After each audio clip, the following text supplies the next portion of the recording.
Meghan Markle has shared the trailer for the second season of her Netflix series With Love, Meghan, after the Sussexes officially confirmed a deal with the streaming giant. Reilly Sullivan is a lifestyle reporter here at skynews.com.au, and he's always across the latest celebrity headlines.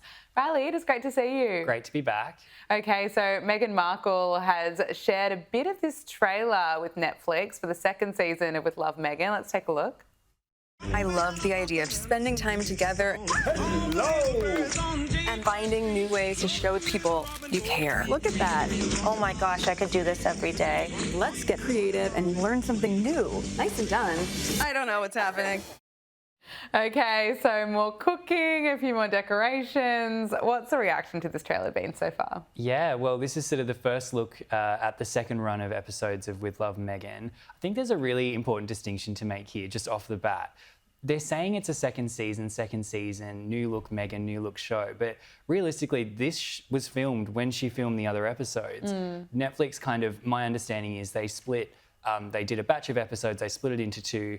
We got the first run of episodes earlier this year, and then now here we are with the second run. But realistically, there won't be any kind of major tonal shift. I think that people are really reading into the trailer. Maybe the editing is a little bit more humble, a little bit more off the cuff, or attempting to be off the cuff. But I believe it's going to be more of the same. Having a look at the guest list, we've got Jay Shetty, Chrissy Teigen, sort of the celebrity set. I think it's going to be more of the same, but interesting to see if this is the start of a new chapter. I mean, I don't know. It looks pretty messy. It does look pretty messy. Look, I don't know how well the first one went, how well that was really received. I think she was pretty mocked for some of the tips and tricks that she shared, and also the name that she gave herself, I think a new royal title. But we'll see how this is received, and that's a first look at the trailer. Thank you, Reilly. Now, Buckingham Palace has unveiled a full itinerary of royal engagements to mark the 80th anniversary of the end of World War II. How will the royal family be marking this? Yeah, that's right. So Friday will be the official celebrations for VJ, or Victory in Japan Day, in the UK. This is a really important milestone, of course, for the country, for the Commonwealth, I think for the globe, the end of, obviously, the devastation of World War II. And it's something that's very close to King Charles's heart. He will be making an audio speech that will be released in the UK and throughout the Commonwealth tomorrow. The speech will be, I'm assuming, kind of a mix of tribute to the soldiers and the people that fought in World War II, but I also think that, knowing his previous speeches, I think he'll probably touch on, sadly, the fact that where we are in the world today, that there is war in Europe again, there is conflict in the Middle East, and I think that it is going to be quite a somber speech, frankly, but certainly in the King's sort of distinctive style. There will also be a lot of other commemorations across the UK. We'll have the Duke and Duchess of Edinburgh in Scotland. The Duke and Duchess of Gloucester will also be meeting with veterans and surviving veterans. How amazing that 80 years later that there's still people here today to tell the tale. And I think it's going to be a little bit of a shift in terms of tone from the early celebrations we saw for VE Day, which was kind of more of a formal celebration with the balcony appearance. It will be nothing like that. Instead of having all the royals on the balcony, they'll be very much dispersed across the UK.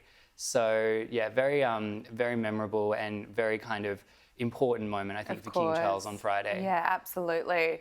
Now, Sarah Ferguson has been photographed with the controversial Hollywood actor Kevin Spacey at a recent gala in Italy. Now, Reilly, could the timing of this photo be any worse for the Duchess of York? I don't think so. I think that this is just, on the heels of this Andrew Lowney book, one of the major themes, ironically, of the Andrew Lowney book was kind of looking at how Fergie is a notorious poor judge of character. She has such a way of just constantly putting herself in situations where she's compromising herself, her position, and also the monarchy. This is the last thing Buckingham Palace wants to see. I don't think they want to be bringing any more attention than they need to the Lowney book, because there's a lot of stuff in there that's quite frankly damning, and I think that this is terrible timing on many fronts. I think Fergie should be laying low. The fact that she's out at glitzy galas is one thing, but I think this really kind of speaks to the core issue with Andrew and Fergie, which I think is an overarching theme of their lives, is that they are mercenary and they are looking to live a lifestyle, and I think that they put themselves in these positions where they're vulnerable, and this is an example of that. With respect to Kevin Spacey, of course, he was accused of sexual misconduct by over a dozen men. None of that has eventuated in any convictions. He's a free man and obviously entitled to live his life. He's at this gala dinner in Italy. But I think from an optics point of view, a terrible decision by Fergie to pose for a photo with him. Yeah, couldn't agree with you more.